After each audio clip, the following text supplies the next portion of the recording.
색깔 있는 인터뷰 시작하겠습니다. 박근혜 대통령은 현재 검찰 수사도 퇴진 요구도 심지어 국회 추천 총리도 수용하지 않을 뜻을 밝혔습니다. 두 번의 대국민 담화를 통해서 스스로 약속했던 말을 번복하는 것이기 때문에 국민적 분노는 매우 커지는 상황입니다. 오는 26일로 예정된 촛불 집회에도 경찰마저도 300만을 예상하는 상황이어서 실제로 국민적 저항은 앞으로 더욱 커질 전망이다. 이런 말씀을 좀 드릴 수 있을 것 같은데요. 자, 앞으로 이 사태를 어떻게 풀어야 될까요? 정치권은 해법을 좀 갖고 있을까요? 오늘은 국회 최순실 의혹 국정조사 특별위원회 위원장을 맡게 되신 김성태 새누리당 의원을 전화로 연결해서 자세한 말씀 좀 들어보도록 하겠습니다. 위원장님 나와 계신가요? 예, 김성태입니다. 네, 자 오랜만에 저희 이 방송에 출연해 주셨습니다. 고맙습니다. 예, 우선 방금 속보들이 막 들어와가지고요. 속보부터 좀 여쭙고 진행을 하도록 예, 하겠습니다. 예. 방금 전 국무회의에서 한일 군사 정보 보호 협정이 의결이 됐습니다. 어떻게 보십니까? 뭐 국정이 이렇게 사실상 혼란스럽고 사실상 국정 마비 상태에서 국민적이 이렇게 총의를 모아 나가는 그런 가운데 결정이 아니라서 상당히 우려스럽습니다. 네. 이게 지금 원래 국민들도 반대하고 그리고 또 국회에서도 반대하는 상황인데 이게 뭐 일본 정부에서도 왜 이렇게 한국 정부가 서두르는지 이유를 알 수 없다라는 얘기까지 나온 마당에 대통령은 왜 이렇게 이 문제를 서두를까요? 아무래도 뭐 북한의 핵 미사일 위협으로부터 이제 한국과 일본이 군사적인 정보를 긴밀하게 나눠 가져야 네. 대응이 된다는 그런 뭐 기초적인 이야기가 있습니다만은 뭐 한일 관계의 다른 부분은 진전이나 아직까지 문제 해결이 요원한데 네. 이 부분만은 뭐 이렇게 뭐 판단할 수밖에 없는 그런 정부의 속 사정을 앞으로 좀 주들어야 될 것 같아요. 네, 정부의 속사정을 조금 더 들어봐야 될 것 같다 이런 말씀 주셨는데요. 예, 말씀하신 대로 한일 관계는 매우 좀 특수한 측면이 있기 때문에 군사 정보를 어느 밸류에서 어떤 정보를 오가는 것인가에 대해서는 좀 국민들에게도 납득할 만한 설명이 좀 있어야 되지 않을까 싶습니다. 우선 그 최순실 국정농단 의혹 사건 진상 규명 국정조사 특위위원장을 맡게 되셨는데요. 굉장히 많은 의혹들이 드러났고 지금도 계속 드러나는 중입니다. 국조 특위에서는 어디부터 어디까지 전체 조사 대상으로 좀 삼고 계시고 그 국조에서만 특별히 좀 목적의식적으로 다뤄야 되겠다고 판단하는 영역은 어떤 부분인지요? 사실상 최순실 일가의 최순실 이 게이트에 비롯된 사람들은 너무 네, 많습니다. 등장인물이 많죠. 예. 너무 오랜 시간 특히 박근혜 대통령하고의 관계를 통해서 네. 국가 권력이 최순실 이런 일가들에게 사유화되는 어떤 그런 과정에서의 부정 비리 이런 부분에 대해서는 사법적인 부분은 검찰 수사권을 가지고 네. 명명백백하게 밝혀야 될 사안이고 네. 국회는 국민들의 알 권리, 이 네. 의혹을 해소하는 그런 특히 도의적인 측면이나 그런 게 상당히 중시되겠죠. 그래서 이들의 민낯을 실질적으로 보여줄 수 있는 내용이 이번 국정조사에서 가감 없이 이렇게 실현될 수 있을 거라고 보고 있습니다. 네. 그 지금 보면 그 전반적으로 국조 특위에서 이제 1차, 2차 증인 채택을 굉장히 많이 해서 상당한 관심을 슈퍼 국조가 될 거다 이런 전망도 나오는데요. 8대 기업 총수들 최순실, 김기춘, 안종범, 우병우, 정호성, 이재만, 안봉근 핵심 당사자들이 다 나오게 되는데요. 이 야당에서는 원래 200명 정도를 요구했다 그래요. 예. 예, 그 상당히 이게 축소된 범위입니까? 21명이? 그래서 간사간 협의에서 좀 많이 걸러진 것 같아요. 네. 국조 정인 채택 부분의 협상은 음. 3당 간사들끼리 이루어진 건데 음. 1차적인 간사간 협의가 그렇게 이루어진 것이고 네네. 내일 전체 회의가 이제 또 오후 2시에 있습니다. 네. 내일 전체 회의에서 간사 아닌 또 위원들의 또 의견들이 음흠. 들어올 수가 있겠죠. 예. 그렇군요. 지금 이 의혹의 정점에 김기춘 전 비서실장이 있다. 특히 이제 오늘 오전 조간 보도를 종합해 보면 유경재단 전 간부의 증언으로도 김기춘 전 비서실장이 그 최 씨 일가와하고 긴밀한 관계를 맺고 있었다라는 얘기들이 나오는데요.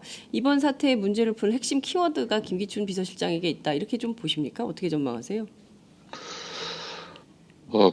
김기춘 실장에 대해서는 이렇든 저렇든 이 최순실 게이트와 관련한 대통령과의 그 관계에 있어서 네. 뭐 이 빠지지 않을 수가 없겠죠. 그런 측면에서 음. 검찰이 아직까지 거기까지는 수사가 이루어지지 않고 있기 때문에 네. 국조특위에서 음. 김기춘 실장에 관한 문제도 아마 음. 우리 위원님들이 상당히 지금 열정을 가지고 준비하고 있기 때문에 네. 좋은 내용이 아마 음. 청문회를 통해서 밝혀지지 않겠나 이렇게 보고 있습니다. 그렇군요.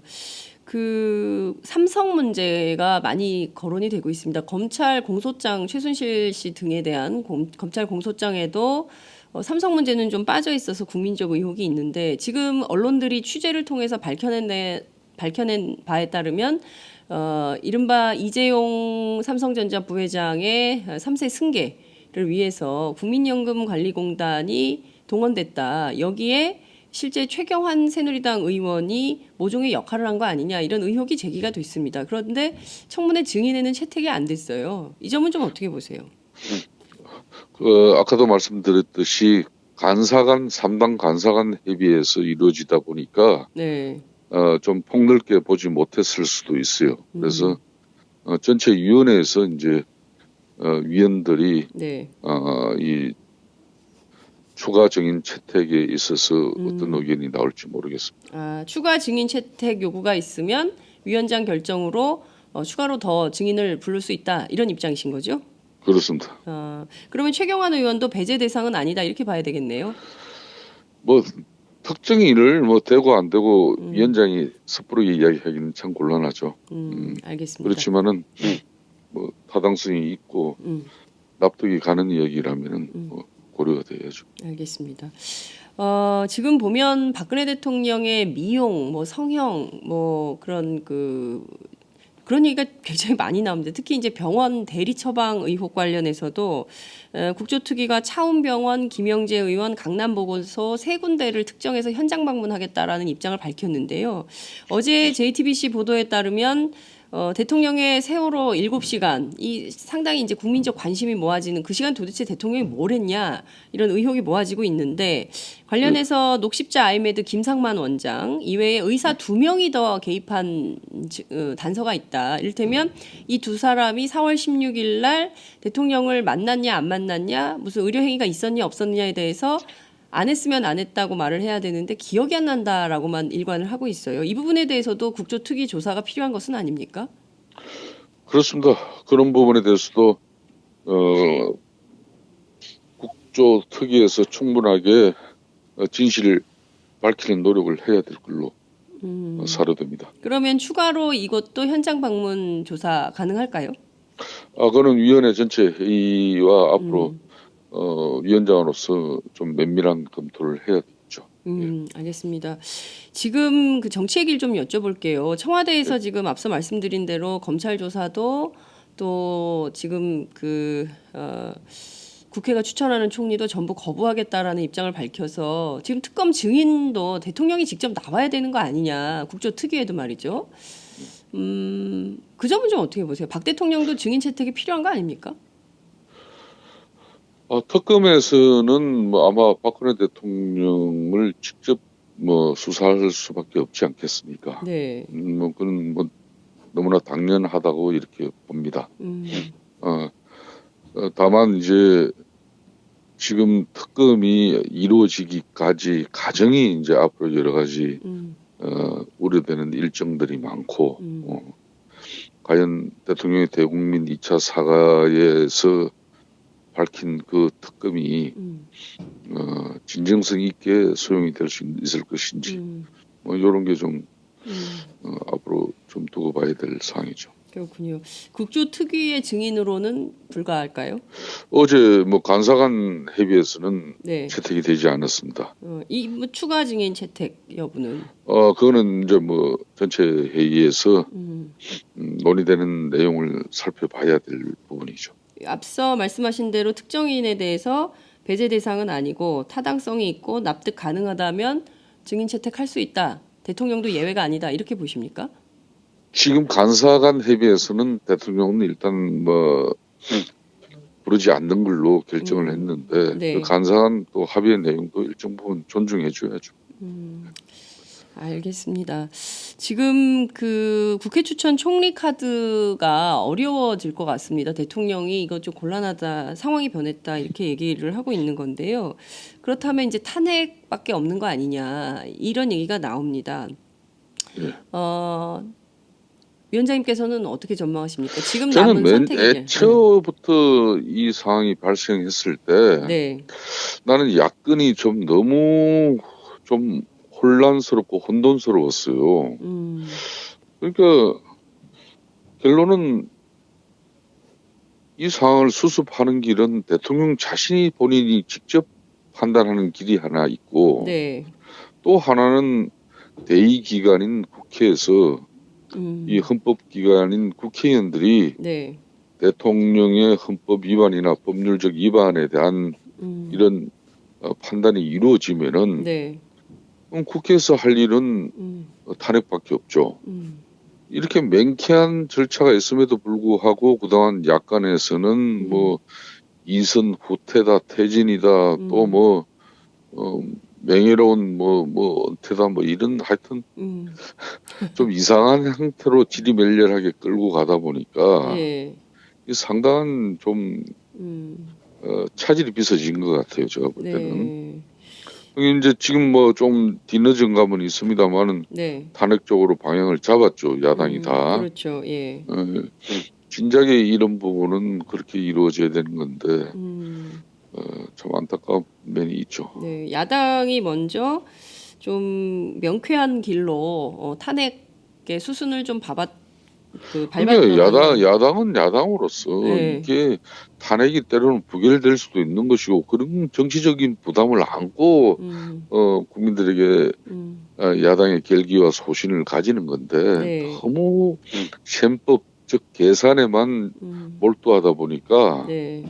어떻게 보면은 야당이 취해야 할 그런 골든 타임을 상당히 놓친 경우죠. 지금 같은 경우가. 야당의 경우에 상당히 골든 타임을 놓친 경우다 이런 평가를 해주셨습니다. 거기 대통령께서 뭐 이제 뭐 실질적으로 국회 추천 총리도 사실상 탄핵을 배제한 전제로서의 야권에서 추천한 총리다. 그렇죠. 예. 뭐 이런 내용들이 이제 줄줄 나오고 있는 거 아니에요. 그렇죠.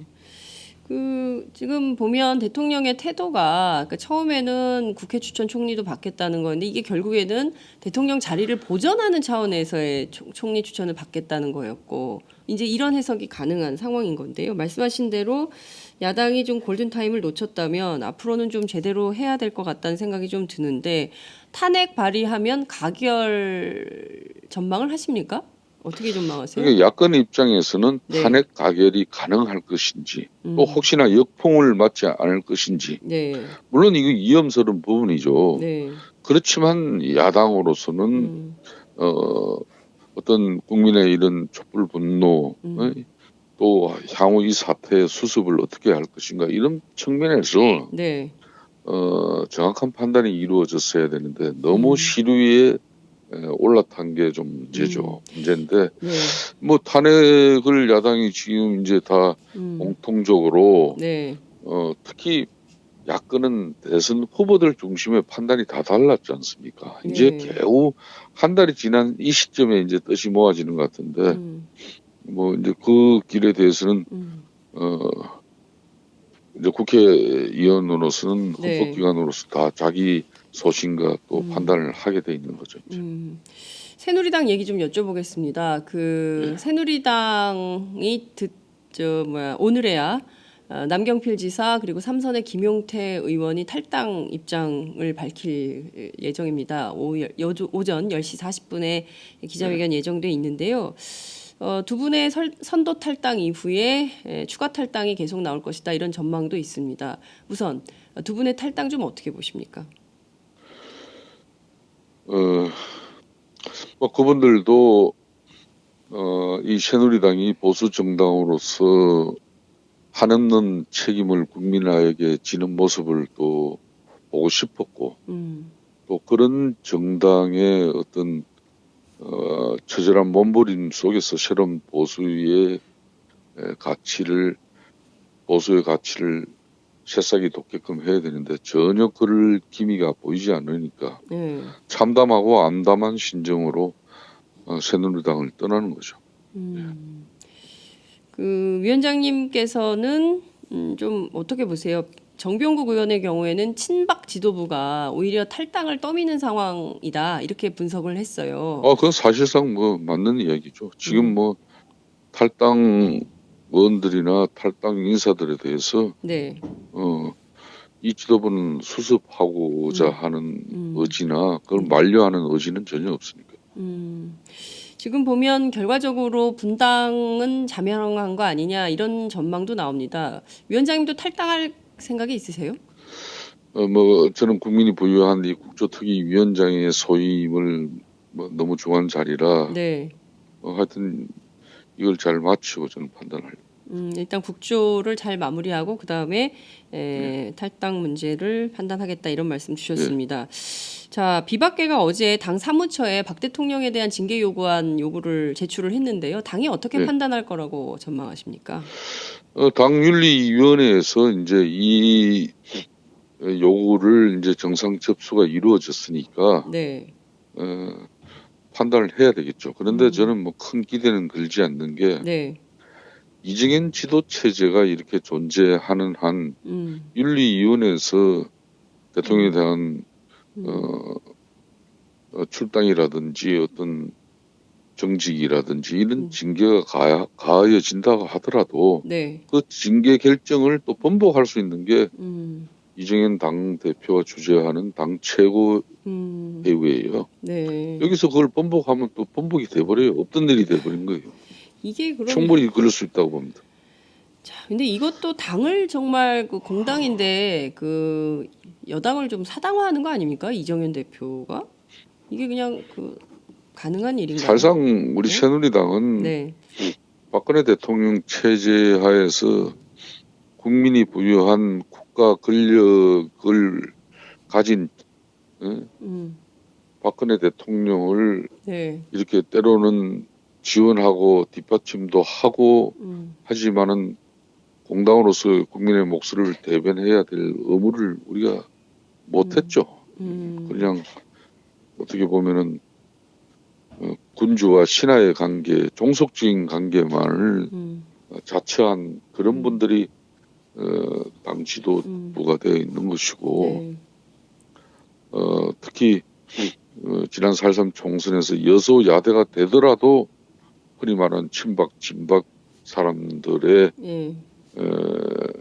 당선을 위한 길이라면은 물불을 가리지 않았죠. 뭐 그런 결과가 지금 새누리당이죠. 예. 지금 이 정도면 자, 제가 좀 시간이 없어가지고요. 두 가지만 여쭙겠습니다. 하나는 이 정도면 새누리당 해체해야 되는 거 아니냐 이런 광장의 요구가 있습니다. 어떻게 보세요? 새누리당은 당연히 이제 해체되어져야 합니다. 그 가장 큰 걸림돌이 지금 이정현 지도 체제가 이렇게 버티고 있으니까 네. 당이 비대위 체제에서 당을 청산하거나 해체하는 그런 절차를 밟지 못하고 있는 것이죠. 그렇군요. 이정현 대표가 이 와중에 지역구 예산 234억 원 챙긴 걸로 드러났어요. 참 역시 뭐 예산 폭탄이 약속한 거 지키고 있네요. 그러니까 네. 참 능력과 역량이 좋으신 분이에요. 이것도 실세 아니면 안 되는 이야기죠. 이것도 실세가 아니면 곤란한 일이다. 이런 말씀 주셨습니다. 우리 국민들이 이번 사태에 대해서 매우 불안하고 또 분노하고 있습니다. 끝으로 국민들께 한 말씀 부탁드릴게요. 30초 드리겠습니다. 국민 여러분들께 저희 새누리당은 입이 10개라도 할 말이 없습니다. 처절한 자성과 반성을 통해서 보수 정당이 지금까지 가지고 있던 것 모든 것 다 내려놓고 처절한 반성 속에 새로운 보수의 희망을 만드는데 최선을 다하겠습니다. 감사합니다. 예, 오늘 시간이 너무 부족해서 여기서 마무리하겠습니다. 다음에 또 모시겠습니다. 고맙습니다. 예, 감사합니다. 네, 지금까지 새누리당 김성태 의원과 함께했습니다.